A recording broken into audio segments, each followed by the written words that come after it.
आज हम डिस्कस करेंगे कैसे पंचम भाव पीड़ित हो तो फिर क्लैरिटी नहीं मिलती। पंचम भाव है किस चीज़ का, पहले तो ये जानेंगे। पंचम भाव हमारे पूर्व पुण्यों का है, लव रिलेशन का है, प्रेम, सद्भावना, ये सब पंचम भाव से देखेंगे।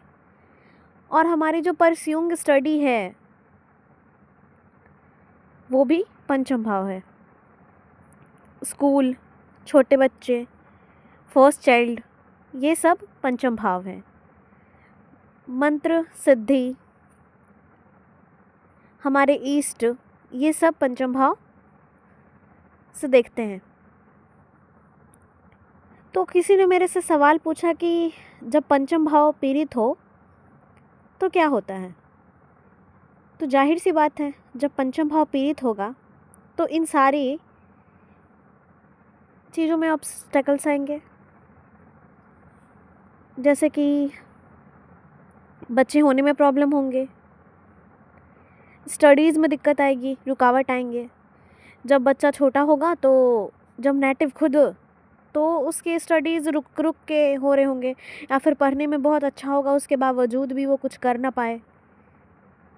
तो ये सारी पंचम भाव की समस्या है, मतलब दैविक समस्याएं।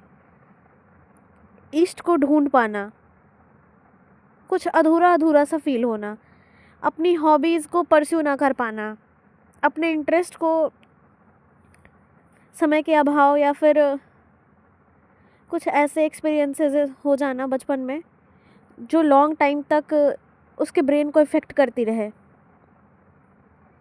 वो एक पैटर्न बन जाए। फिर बच्चे की लाइफ में काफ़ी प्रॉब्लम आना,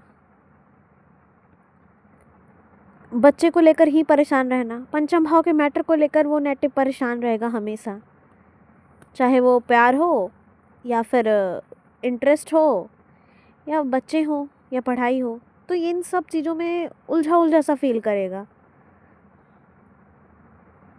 और अपने ईष्ट के प्रति पूरी तरीके से डिवोटेड भी नहीं हो पाएगा। ये कन्फ्यूज़न हमेशा बना रहेगा, डिसीजन मेकिंग भी अच्छा नहीं होगा। 159 अगर अच्छा ना हो तो श्रद्धा में भी कमी आ जाएगी। मतलब नेटिव पूजा पाठ तो करेगा लेकिन वो दूसरे ही पल डाउट भी करेगा, क्या ये चीज़ हो जाए या नहीं होगा, होगा या फिर नहीं, क्या इस भगवान की पूजा करूं या इस भगवान की पूजा करूं।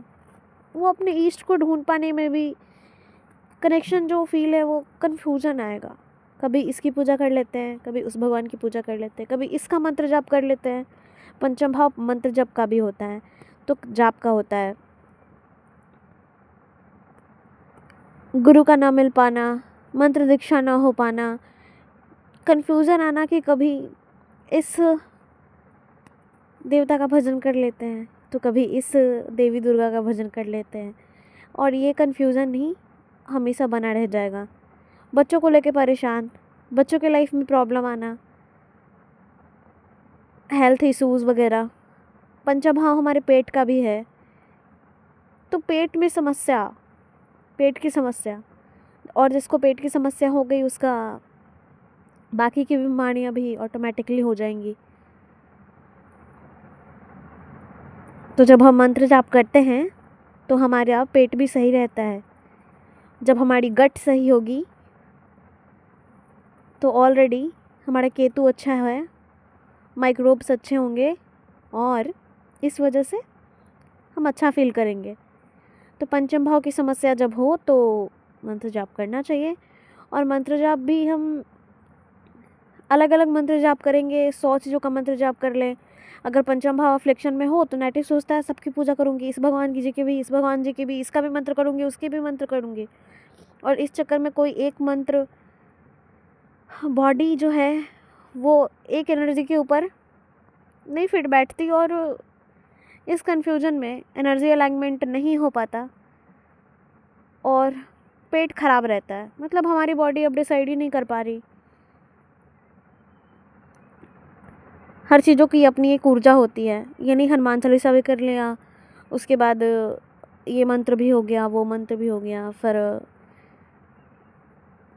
तो यही था। पंचम भाव जब अफ्लिक्शन में हो तो नेटिव ऐसे ही कंफ्यूज रहता है, झूलता रहता है, अपनी बचपन की यादों में भी सोचता रहता है और वो पॉजिटिव सोच नहीं पाता। थिंकिंग प्रोसेस का भी मानेंगे ये हाउस, पॉजिटिव सोच नहीं पाता, उसको अच्छे अच्छे आइडियाज़ नहीं आएंगे। आएगा भी तो वो उसमें भी पजल्ड हो जाएगा।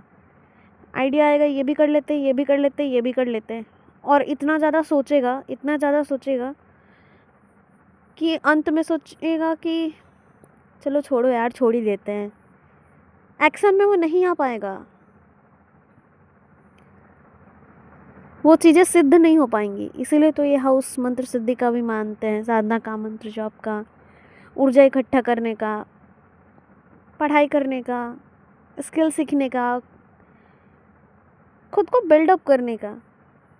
तो ये सारी चीज़ें हैं जो पंचम भाव अफ्लिक्शन में हो तो प्रॉब्लम आएगा। तो हम कभी भी सॉल्यूशन हाउसेस का नहीं करते, उस प्रॉब्लम का नहीं करते। हम सॉल्यूशन करते हैं तो जब हमें पता चल गया तो फिर अपनी उन हैबिट्स को सुधारेंगे तो अपने आप से ही हो जाएगा।